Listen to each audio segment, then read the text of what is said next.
And that is where now they are trying to use this tact so that they can be able to be recognized as powerful people. If you look at what they are doing, really, it is nothing. Actually, and you'll find it, even after today.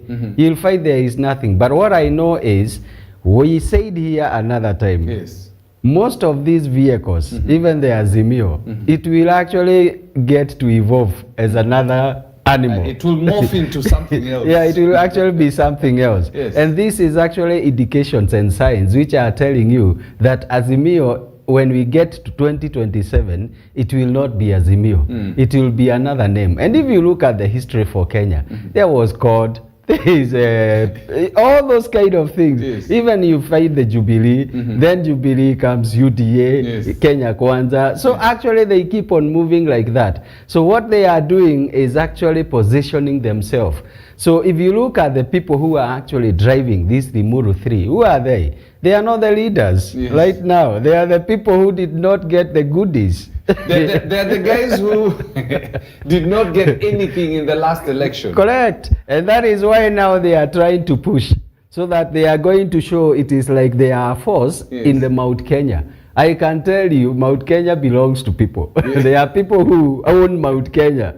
And those people are the people. Those people are not in, they're not in this group. No, they are not even talking. Actually, what they are telling them, you go and do what you are going to do. And I can tell you from today, the whole thing will be brought down in terms of what they are doing. Because really, it is not more to do with Kenya. It is actually, and that's why you can hear some people are saying, this is a tribal outfit. There is really nothing. They are just trying to say that they are going to call people from all over the country. You will find some few individuals. You find this one here, you find another person here from another region. But really, it is actually for getting positions, nothing more. These are a group of people who've been rejected. Correct. In both, Kenya Kwanza, and have been rejected in Azimio. And now they find themselves in an island where they have absolutely no influence. Correct. If I look at Martha Karua, take for instance now, because I know they're trying, there's a battle for, you know, there's a battle within central Kenya. Yes, on the kingpin. On the kingpin. Yes. Martha Karua, from ways back, her positioning and herself will never become the kingpin of Mount Kenya. It's very that will never happen. It cannot even. It can't. I can tell you. You can bet it. And it's not because she's a woman. No. In fact, why we are saying it is not because of a woman. The region where she comes from, for a long time, it has been a place for women. In fact, a man comes in and he is fraud by another woman. And you find that right now the governor. And, I mean, actually, I can tell you, almost the entire leadership is women. If there is a place whereby people actually don't care about, and in fact they like leadership, is actually Kirinyaga. It's whereby you'll find a woman will actually floor even all the strong men, because people are looking at performance, not anything else.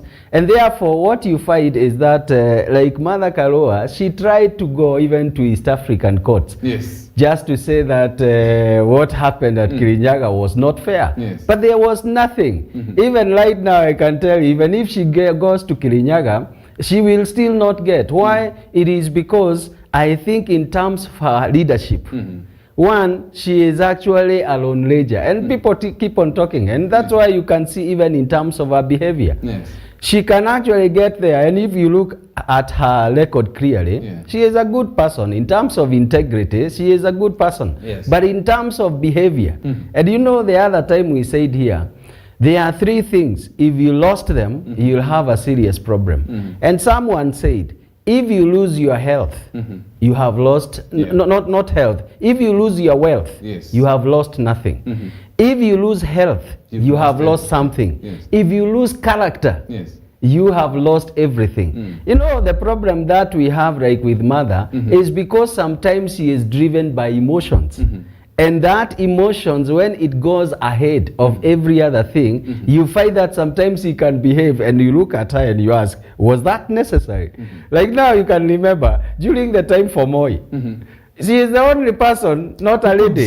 She's the only person who could literally stand against the late president. And at that time, he was almost the alpha and omega of power in Kenya. Correct. So you see, to the extent that people wondered, hey, this woman, how can she actually walk out? You know, the fact that you are walking out on the president is actually not a good sign. It's arrogance of the highest order.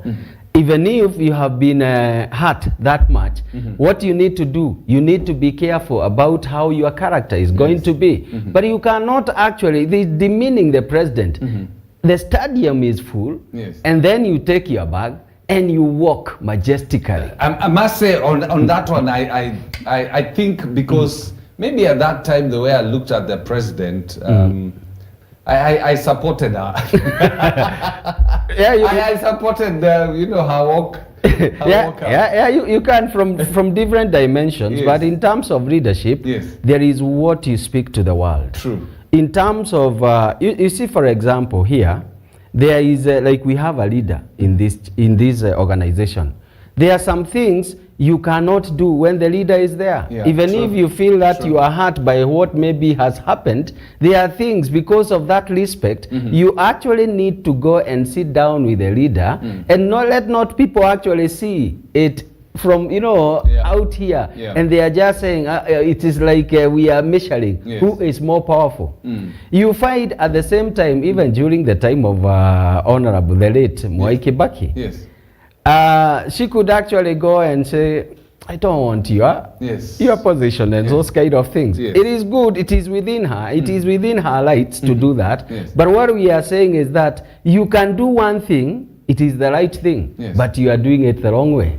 So when you do it the wrong way, actually it boils down to be a bad thing.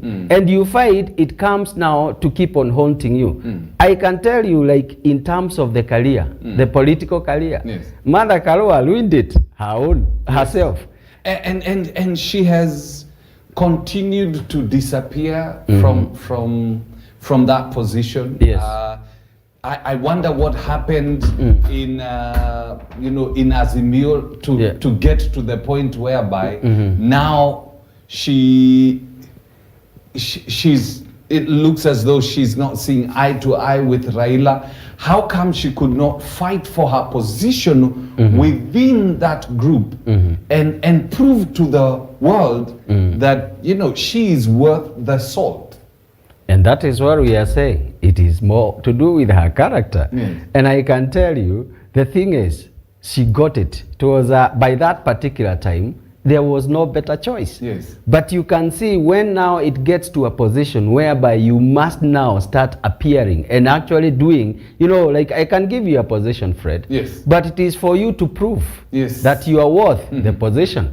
But the problem that is there right now. Honorable Raila, let us give it to him. He is busy with AU. Kenya is quiet. Nobody is talking right now. Even when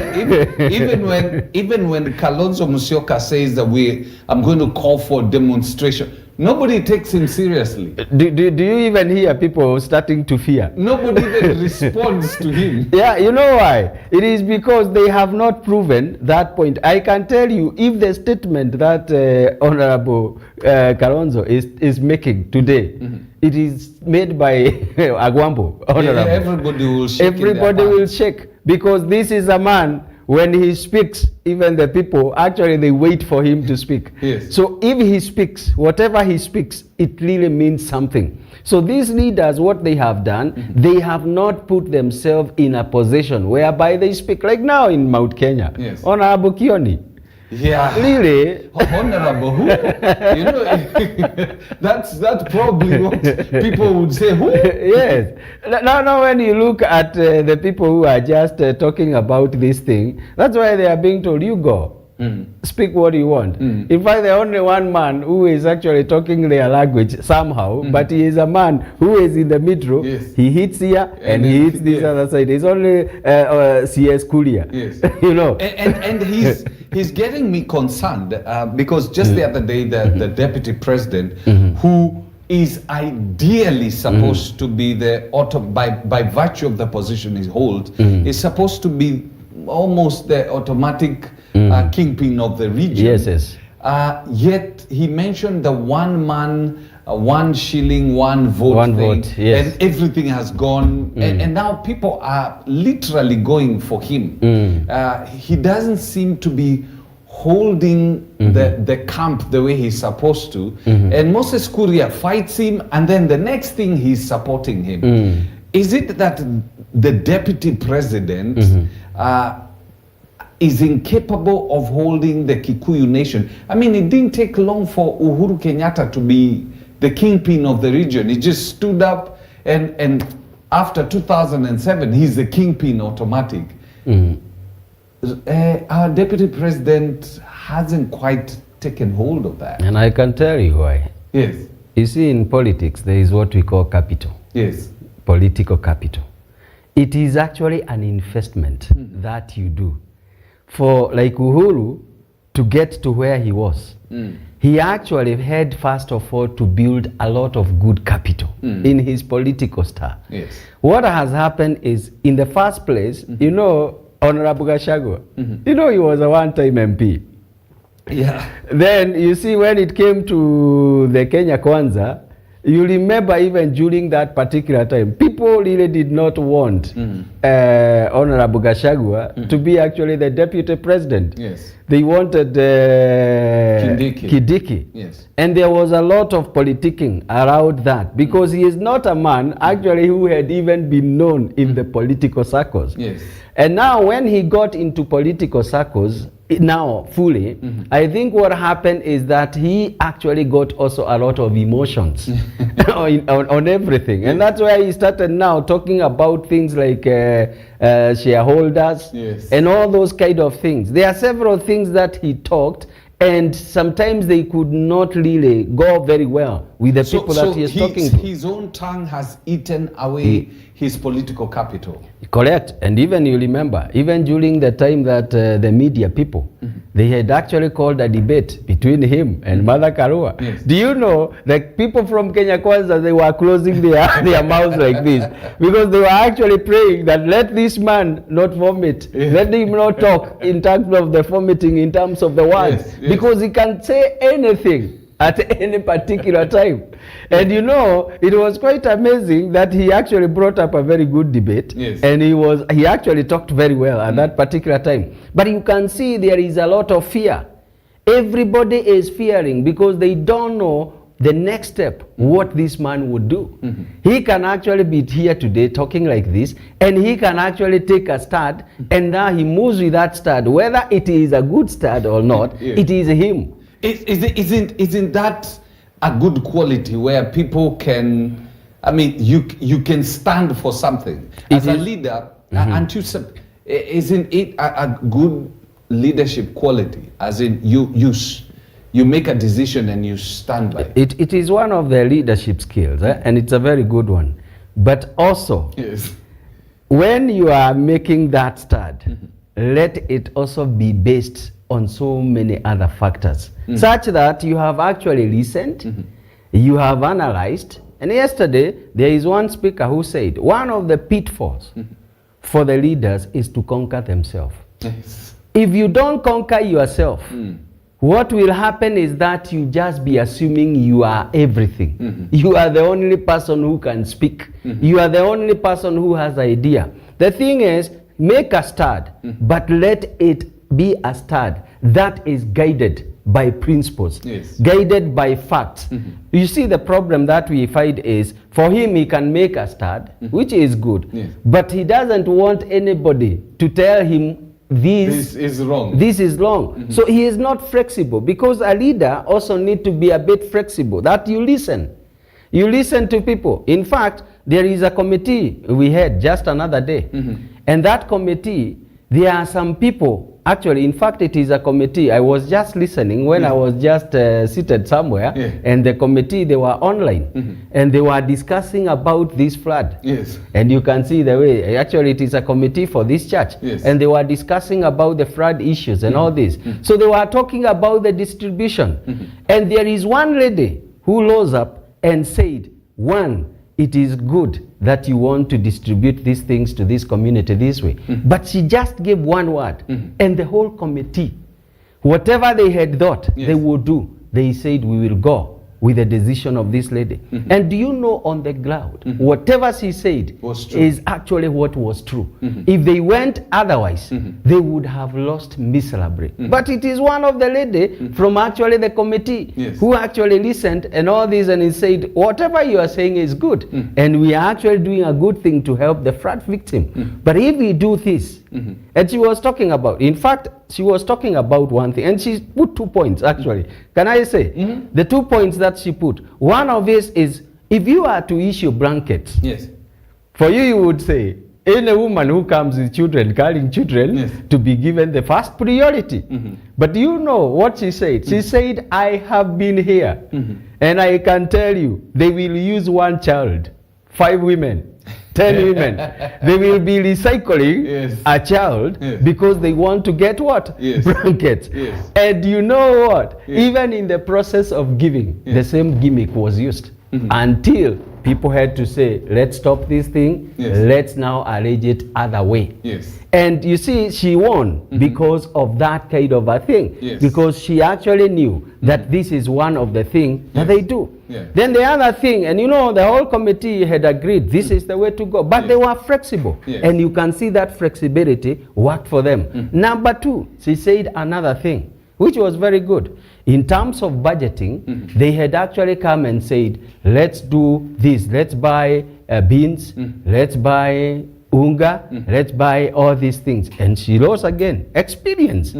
She was not the one leading, but experience-wise she had. And she said, look, if we do this, we are going to, if we give these people beans, we are adding cost to these people.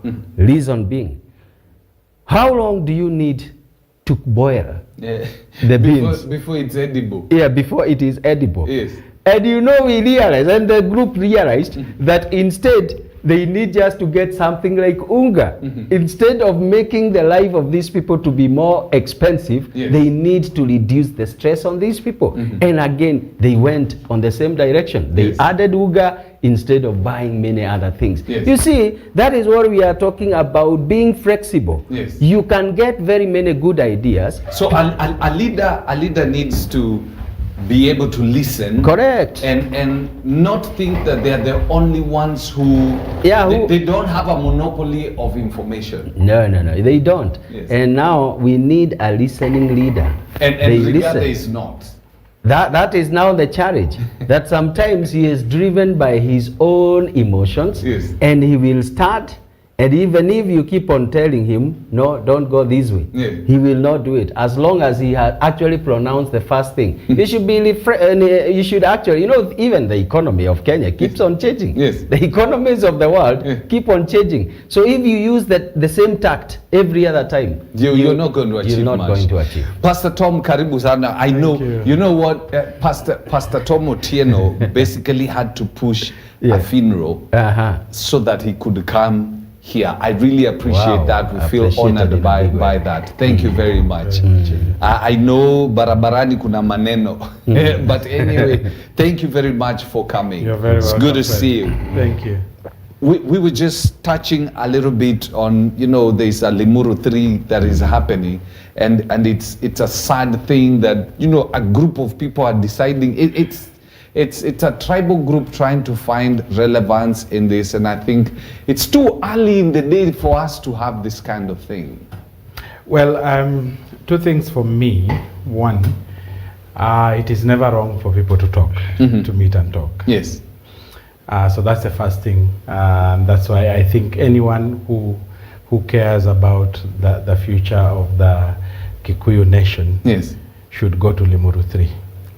Anyone they go there, they agree, they disagree, they make resolutions, and counter resolutions. Yes. I think it is healthy for them to do that.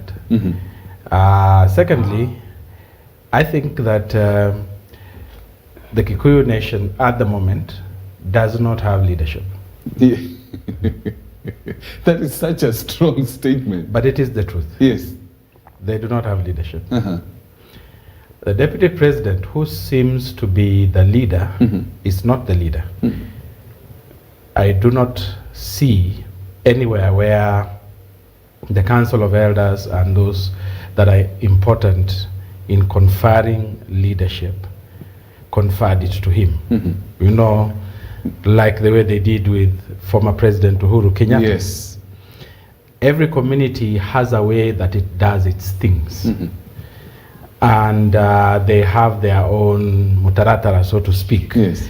Order of doing things. And I think Limuru 3 is about addressing that, the leadership vacuum, occasioned by the exit of former President Uhuru Kenyatta, and the fact that there was no clear leader, a successor. There was no successor that he anointed, yes, or that the community, the nation anointed to lead them out. So I think it is important that that nation gathers and addresses those issues. I think all these other things are shenanigans. They're just, you know, sideshows. People, they need a leader. What does the deputy president lack? I mean, Uhuru came in a young man, and after 2007, I mean, it was like he was fully accepted as the leader. Go this direction, and the Kikuyus will go. Rigathi Gachagua is the highest ranking member of this community. He is the deputy president, for goodness sake, yes, but has not been able to take a grip of the nation. I think in my little understanding of the Kikuyu nation, I mean, I'm married to a Kikuyu. Yes. That is my only point of entry. Yes. But my understanding of it is, in that nation, leadership is earned by respect, not position. It's earned by respect. Yes. Okay. Not That's position. Yes.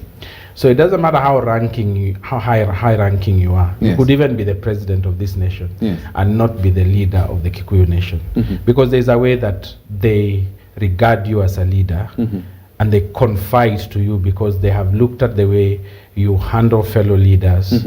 They have looked at the way you handle the needs of the people, that the Kikuyu people, that, you know, their cries, the needs, people in all the different echelons of society, you know, the rich, the middle, the poor. You know, do you listen to them? Do you champion their cause? Are you there for them? Do you spend yourself defending their cause? Do you advance their cause? If they don't find that in you, your position will not be relevant. So they've not found that in him? They have not. That's a very disastrous position to be. Yes. It's a disastrous position to be. So what does he need to do? You know, is it too late for him? No, it is, in politics it's never late, but it is how you play your game. I can tell you one of the pitfall, and we had started by saying, like what Deputy President did. He actually started his political journey in Mount Kenya through wars. In terms of, you can remember that he was fighting the former president in a very big way. Even, and that's why we were saying, in terms of your character, you can dim your star, but how you do your things. He came, first of all, what he was doing is actually fighting our former President Uhuru, and even the family, and talking so many bad things. And he did not analyze and realize that there are people actually who loved Uhuru, whichever way, yes, the people are talking, especially even the elders and some community people, actually, he had earned that respect from the people. Maybe in terms of development, yes, he may not have done it. But in terms of being the leader for the people, he had actually qualified in that position. So when you come and then you start abusing him, and actually being seen as if you are the one who is pushing for that leader, like you see, many things happen to Uhuru family, and you know, he was actually seen as one of the person who does not care what happens to that. And you know, some people actually sat back and they felt this is not good for who has been our leader. You are exposing our leader in a bad way. What did he do just another day? Recently, he realized that there is a mistake in terms of what he had done. And actually, he tried now to get back on his footing in terms of now trying to bring reconciliations between him and who? And the leader. And you see some of these things that he did, and that's why we are saying the worst thing is actually for a leader who does not listen and who does not actually read the times. Because you are supposed to lead the mood, but actually he is one of the person who actually led the mood in a bad way. But what we are saying is it is not late. I think he is on that journey of reconciliation. He is can that nation forgive him? I mean, yes. My reading of the Kikuyu nation, and just to agree with my brother, really, is first of all, people have to understand that the person that made Rigathi is Uhuru Kenyatta. The person that made Rigathi is Uhuru Kenyatta. Correct. That is something that many people don't know. That the person who made him is Uhuru Kenyatta. Yes. He was Uhuru Kenyatta's PA for a long time. Yes, true. True.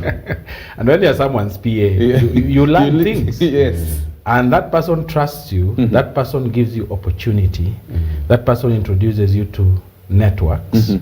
That person helps you create wealth.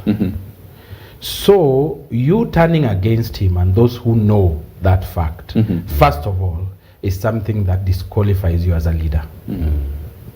Nobody because can now you are biting the hand that made you. Yes. Okay? So who can trust you then? So he lost trust the day of inauguration when he took up a fight that is neither here nor there. Who was asking them about coffers? It was their job to fix the problem, not to tell us they have a problem. Who was asking them about who ate what? For goodness sake, former President Uhuru Kenyatta had finished his term and handed over the sword. Take it on from here. Yes. Yeah? But don't go on this attack that went so personal that even, you know, touched his mother and touched his children until he had to come out and say, no, face me. Yes. Leave my mother out of this, leave my children out of this, you face me. And it is, I think, at that point that the Kikuyu nation said, we cannot trust this man. You're not trustworthy. No. You cannot hold this You cannot position. lead us. Yes. Yes. He came out as a you know, a person who's full of very ungrateful, yes, very vindictive, and one who cannot see beyond the present moment. Can he clear that image? It depends on how he talks to people from here on. He can redeem his image. My reading of it is he can redeem his image. He can talk to those people who matter. As far as I can see, former President Uhuru Kenyatta has avoided him like the plague, including at a funeral when he calculated his time of arrival and made sure he went, changed the program, spoke and left.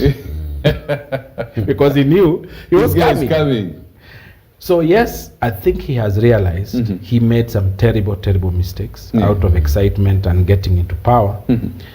He can redeem himself, but he would need to look for the people who matter, the brokers, the guys who mediate. And he would need to make some public statements, including a public apology to the former president and to the Kenyatta family, to Mama Ngina, to Jomo. Wouldn't that now transfer if I'm looking for that leadership of the community? Yeah. By me going public and saying this, wouldn't that now again put back the mantle to the former president? No, the former president, in my reading of things, he's not interested in that thing. I think my reading of it is he's looking for someone to hand over to, but he cannot give it to the guy. Let's just say I push it a little bit from where Reverend has said. The best person to build DP Gachagua again is the Uhuru. Yes. Let me tell you. They're the only ones who can build him up. Actually, he is actually the best person to redeem him. And therefore, if he actually knows how to do his things, he needs to approach and get, if it is the elders, he needs to go to the elders and tell them, look, I made a mistake in how I handled this issue. I need my leader to be on my side. And that is Uhuru. Today, if Uhuru, and that's why you realized, Honorable Uhuru and Honorable Raila, they were actually like on different camps at one particular time. When before it came to the handshake. But you remember when they came together and they looked for one another. You can remember even the current president. He was saying I was informed. Other people are saying you are not informed. But they looked for that peace, the truth. And what I am saying, at the end of the day, I come from Mount Kenya actually. I'm in deep of I can tell you, if he wants the peace, one statement from Uhuru, one word from Uhuru would actually redeem him in a very big way. If Uhuru came today and he said, well, I accept your apology, let's move forward, I can tell you, that time he should not first of all even bother about whether he is going to be the kingpin. Those are things to come after. But if I were him, the first thing I would really look for is actually to look for those kind of statements. Those statements, if actually like the elders, they bring them together and Uhuru starts and say, we are one people. That would sort out the issue. It would start clearing so many things for him.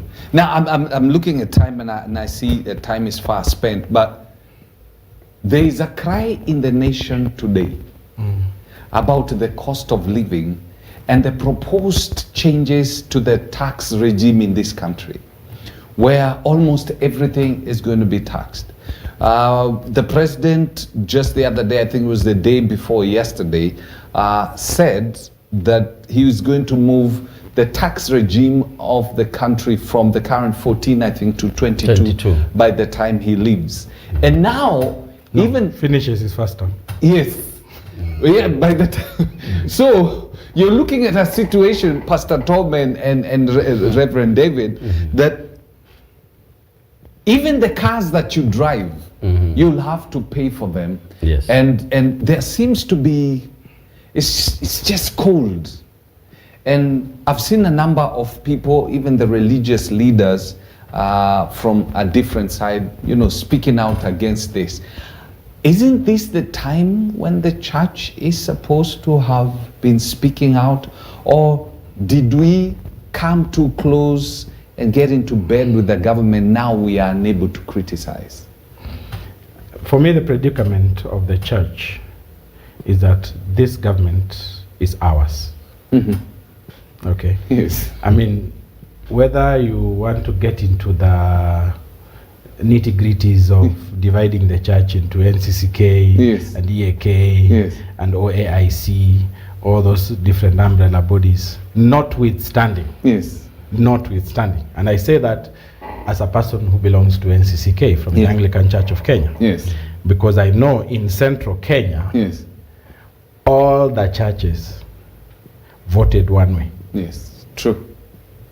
In Kalenjin, Kenya, all the churches, it didn't matter whether you're NCCK or not, they voted one way.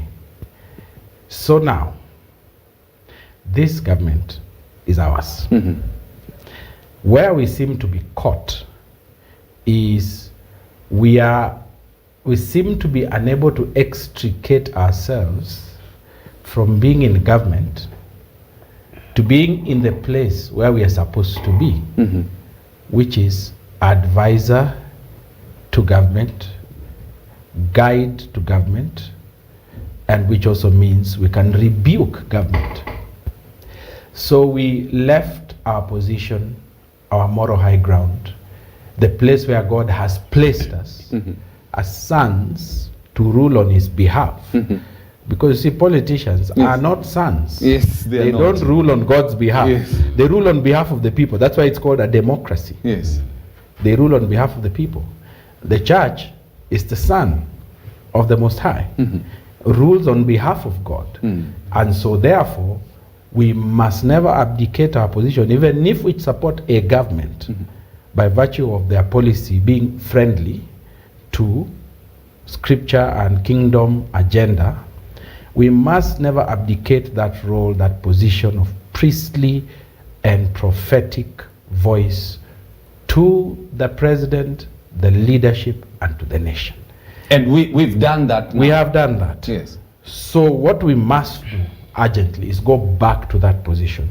We will need to hear the voices of some of these churches which are considered in government. Yes.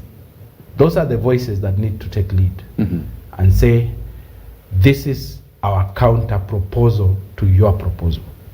Okay? Yes. For as long as they don't do that, whichever part of the church does it is going to be deemed as opposition. So this is the time let me get clear what you say. You're saying there are part of these churches that are so deep within the government. They're inside. They were so insiders, not were. Yes. It's not past tense, it's present continuous. And these are the people who need to come out and speak. They need Otherwise, to be any other accountable to the public. Yes. To let the public know that they're still the church. And now they have not become government operatives and state functionaries, but still, you know, in the church. And one of the ways to do that is take moments like this.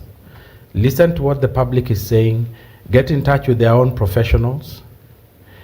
Where are the issues? And then issue a statement to the government and say, we want to see this corrected. We want to see this thing. We want to see this. We support this government, but we do not agree with A, B, C, D. At the moment, it does seem to me like those sections of the church that are deeply embedded in government do not wish to have a contrary opinion, even when it is obvious that there should be a contrary opinion. And that is a disservice. Pastor David, do you see them coming out to speak? Well, or is it that we are seeing things, we may be judging things the wrong way? I mean, things may be honky-dory right now. I mean, the taxation, yeah. Are we reading this the wrong way? And do you see them coming out to speak? Let me say one thing. This is not the first time that we are seeing the church get into this position. Yes. You remember even during the Finance Bill 2023. Yes.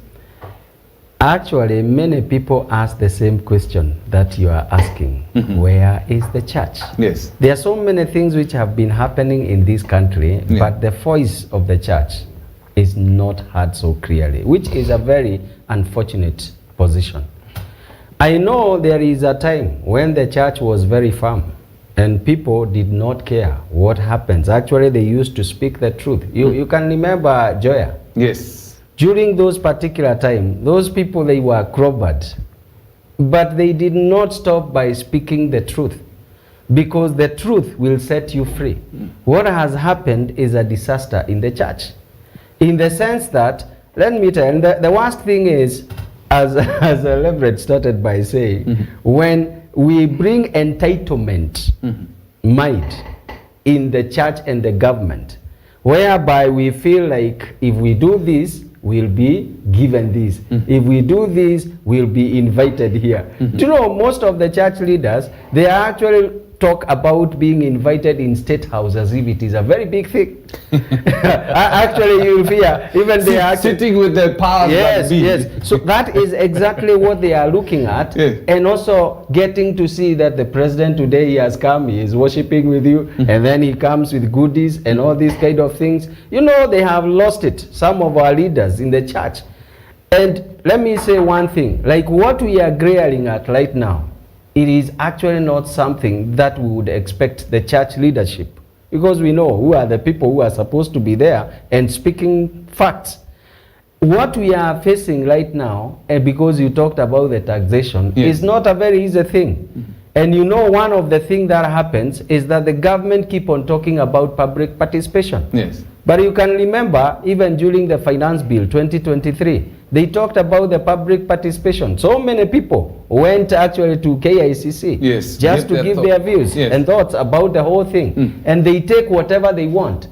And you can see even today, as we are talking about the bill 2024, you can see even the bill 2023. There are so many things which have not been able even to be implemented. They are always going to court. But you see, even during that particular time, we didn't hear a lot of push from the church. So what we are saying, we need to hear a lot of push. Because let me say one thing. We are talking about the cost of living. Some of the things, even the ones which the Treasury has given as their proposals, they are not workable. Can I actually tell you one thing? Yes. When you talk about bread, from zero, because there is zero, exempt, and then the vatable, 0 to 16%. Yeah. When you look at the bread, do you know how many families are eating bread at night? As the meal. As the main meal. Yes. Because that is the only thing they can afford. They cannot be able to afford so many things. So you are finding a family is sharing a piece of bread so that at least they fill the stomach with water. A piece of bread and water. Or turungi. And now it is actually something that you are saying you want to affect this kind of a thing. Yesterday I listened even to the chair for Finance Committee. And he said they are fighting diabetes. Yeah, he talked about diabetes. Yeah, those are the kind of the things that he is talking about. But you can see at the end of the day, even for him, he was unable even to answer the questions. And he said, look, these are just proposals. In fact, even from him, from the word go, he said, I don't think this can pass. You remember? Yes. It can't pass. There are several things. Right now today, do you know how many, and the statements that the government is making, especially the finance chair, you remember even in the Twitter, he tells you that if you don't want to pay the circulation tax, yes, for the vehicles, yes, park your car. What kind of a statement is that one? It's very insensitive. And you as pastors, and you've been pastors for a very long time, maybe you can help us, because one of the things that probably know is that because of this taxation, because of this the cost of living going up, the only place that people find solace or find help is in church. They come.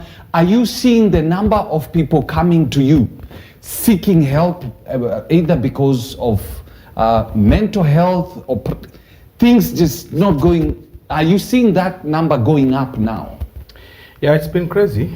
It's been crazy because a lot of people are just not able to make ends meet. Some are not even able to bring them close, let alone meet. Yes. And people stop talking about disposable income. Yeah. Men are suffering in silence, trying to fight out there for their families. There has to be a sensitive way to do this taxation matrix. And for me, of course, one of the most ridiculous things I heard was that the 16% VAT on bread is because of diabetes. I think let's just leave that out. That was I've never heard. Let's just leave that out. Lack of answers. It was just ridiculous, man. I think that was a moment of humor. That's how I chose to look at it. But to say that you've got to look at the ordinary Kenyan who, at the moment, starvation is part of his life. Starvation. Starvation. I mean, you don't have money for food. Yeah. And we pastors who are serving the people in the grassroots know that, you know, you have to have food packages in the church. You will have queues. Like when I live here, I will have queues. I will have people who just don't have food. They haven't eaten in 3 days. Children. So there are certain realities on the ground that really I think government needs to pay attention to. And much as we are trying to sort out the macro issues, you know, unemployment, you know, housing and what, I think the president needs to pay attention to the micro issues. The households that have are completely unable to find food, and the households, there needs to be something done to cushion Kenyans from starvation, from not being able to go to school. Children who are stuck at home because it takes money to run a school. And the headmaster will just say, I cannot admit this child until they bring money. That child doesn't have food to eat, let alone money to bring to school. So for me, the entire taxation conversation needs to look at all the brackets of the society. The lower bracket, who are the most vulnerable, the middle bracket, who are struggling to break out of poverty, the upper middle, who are broken out of poverty but are trying to look for opportunities to create wealth, and then the higher bracket, which has created wealth, but who are finding themselves being raided because of having wealth. So you've got to find some place that works for everybody. And I like what someone said, that you cannot tax yourself to wealth as a nation. But taxation needs to be incentivized in such a way that people make more money and are happy to pay tax. Now the economists can work out on the rest. Once you get the principle right, then the economists can crunch the figures. They can look at what is it that hurts the most, remove tax from there or reduce it significantly. Where can we incentivize people to come and invest? Remove tax from there, you know, let people come and invest in this economy, create more jobs. Where can we empower Kenyans to create wealth and make opportunities? You know, so there's taxation is creative. And we are not seeing, I mean, the statements that are coming, you almost see people despairing. I mean, if you're saying you're going to move it from this point, and right now people are struggling to even make ends meet or even bring the belt close to meeting, and you're saying, I'm going to take it from 14 to 22. People just imagine how 22 is going to look like if 14 is looking like this. Well, let me say one thing. First, you've experienced an increase in the number of people seeking help.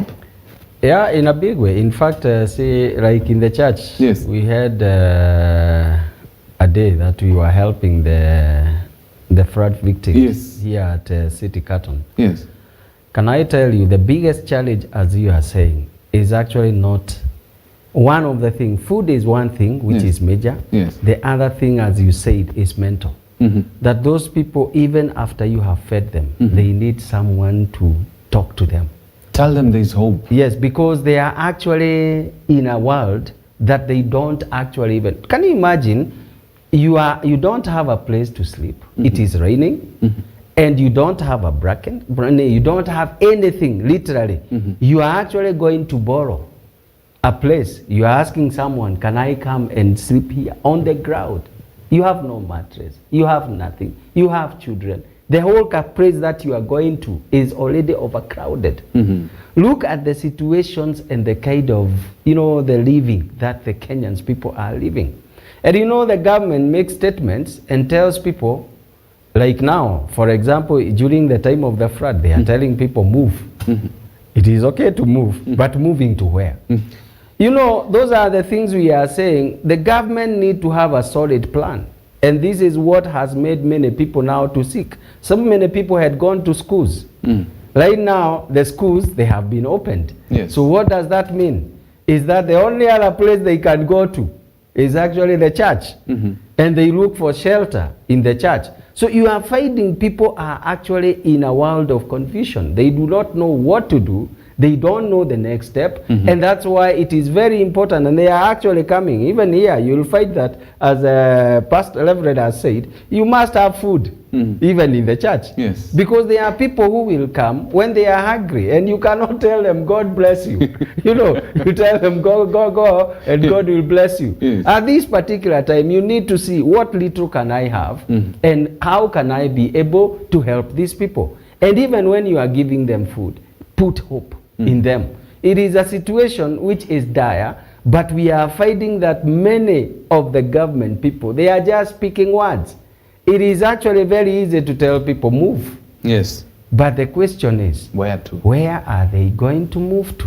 They are struggling. And these are the things that we are fighting. So when you fight like the government talk, it's because you see, like now, I listen to the president, and he is so much concerned about 14 to 22.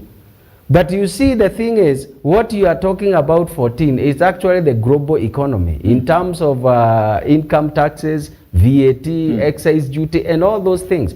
Can I tell you, even when they are talking about some duties, like now the circulation tax for the cars, one of the things that they are saying is that our roads are bad. We want to build them.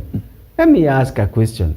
Do you know there is something that is called road maintenance fee, which is actually in the fuel? Every liter that you go and fuel, you are actually paying for the maintenance of the roads. Yes. And you can remember even the money that they give on saying about the subsidies. Yes. There is an issue that they were talking about because money has actually been collected every day when you fuel. Every time I'm paying for that. Yes. Why again now put it in my insurance at the value of my car? It is actually, and do you know it is huge? It's humongous. Do you know why we are saying it is huge? If, for example, your car is 1 million, you are saying on top of paying insurance at that particular time, because you know they are netting it where? At the insurance. At the insurance. By the time you are paying, if you are paying your insurance 1 million, you are paying 50,000. You have to add 25,000. So your insurance, what you are going to pay there for you to get a cover is 75,000. If your car is 3 million, my friend, 75,000 on top. So, and look at what you are doing. You are keeping on taxing people. Today you tax them, like even in terms of the rental. Yes.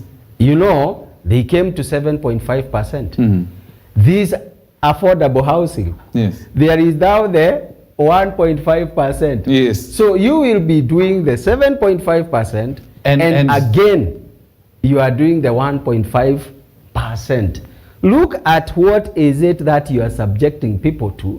It's whereby pastor is saying it is not attractive for investment. Yes. So you are saying, why do I save all my money and build a house and give all the money to the government? Because apart from giving the government, if for example you even do a flat here, do you know how many people will depend on that? For one, there is security, there is the cleaner, there is electricity bills to pay.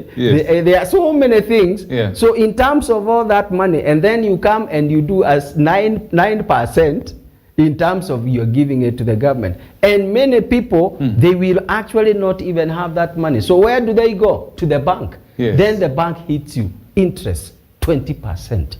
It's just immoral. As we bring this, let me hear your closing comments, because I see a lot of despair when you interact with people. I have a friend who's been kicked out of his house by his wife because he lost his job.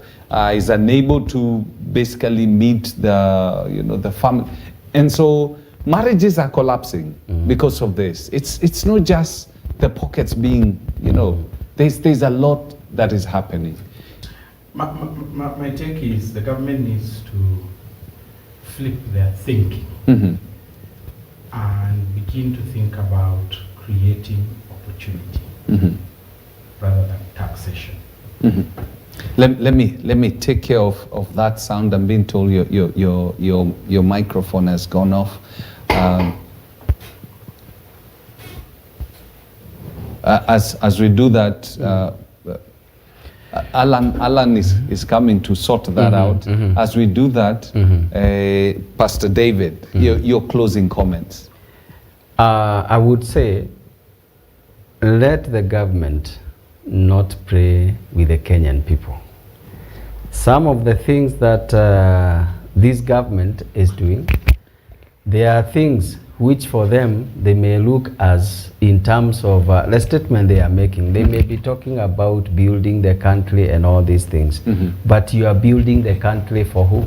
Yes. If your people die, if your people actually get mad, because some of these things, they are actually at a level of a stress whereby someone is not thinking straight. Yes. So why is it that you are building a country for this kind of a person? Why don't you build a country for a person who is sane? Yes. A person who is enjoying. Yes. So what we are saying, let the government, first of all, look at the expenditure side. Because right now in this week, we have seen the innovations which they are trying to do. You go to the president state house, how much billions they want to spend. You go to the deputy president, how much billions they are going to spend. And at the same time, the members of parliament goes and removes 4.9 billion for children feeding program. Some of us just a warped priority thing. It is actually upside down, and that is what they bring. Some of us, we are a product of Nyayo milk. We went to school, and that milk sustained us, and we were able to go to school. Even if we were not eating anything else, we knew in school we will get a packet or two of milk, and that was enough for us to love going to school and to put a lot of effort. So the government should actually put its priority right. Right, Pastor Tom, let me see whether your sound is back. I hope my sound is okay now. Alan, you can tell me whether that sound is good. Is it okay? 1, 2, 3, 4, 5, 6, 7, 8, 9, 10.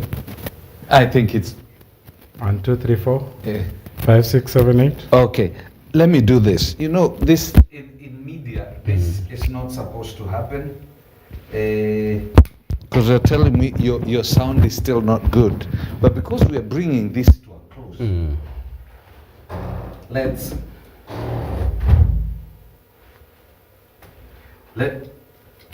let me do this. I'll give you my microphone so that we can clear this. We only got a few seconds to go. We do this, you say your closing comments, and we are good. So, Fred, my closing comments is the government needs to rethink its priorities and look at creating opportunity for the ordinary Kenyan. The ordinary Kenyan must not come back home without something in their hands.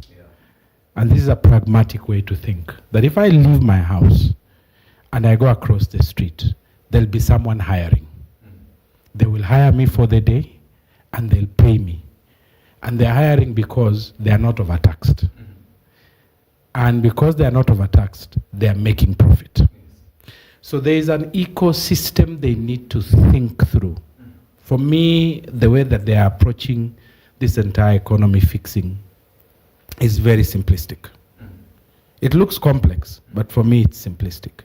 You've got to think through the needs of the ordinary person that says, if I leave my house in Kibra, I should be able to go to someone and they tell me, go there and move these goods from here to there. I'll pay you 300. Because I am making money. And because I am making money, I am happy to pay my taxes to government. You know, even every month, I know I will do something on my M-Pesa and send it to Treasury. So they need to make paying taxes a joy. Number one. Number two, they need to use the taxes properly and assure us that they have stopped the theft of public resources. For what we see most of the time right now is people who have stolen are taken through the judicial system or the you know, so it's like it's like musical chairs. Oh, then you're out on bail, mention, case, no witnesses, it dies off. The money went.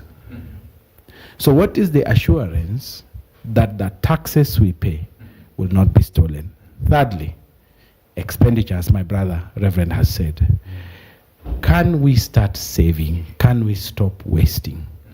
Can we start prioritizing the people of this country who just with 10 billion, you can feed everybody, create food points for people to go and collect food. Put that food in churches, put it in mosques, put it wherever you're going to put it, okay? And just make sure there are no cartels to steal it, right? And let every Kenyan know that a policy of government is that no Kenyan is going to sleep hungry. I think for me that's the biggest thing that you can do. Once you do that, you make the businessman happy. You secure the poor person from starvation. And you are able to incentivize and use taxes properly and cut down expenditure and cut down wastage and deal with thieves. I think we'll give you our vote. Let me get this. All right. Here I am. Now with that, I believe that we've probably addressed most of the things that need to be addressed. We need to hear, like they said, we need to hear the church basically speaking out, and mostly so the churches that are said to be inside the government. Speaking out, let it be known that you care about the people who are suffering. Let it be known that the taxation regime is really hurting people. And I believe that's what Christ would do if he walked on the face of the earth today. And he is, through the church. And so we have to do what he would have done, caring for those who are affected the worst. Do have yourself a lovely morning. Don't forget, later on in this day, we'll have Daughters of the Kingdom. And a lot of things will be spoken today. See you then.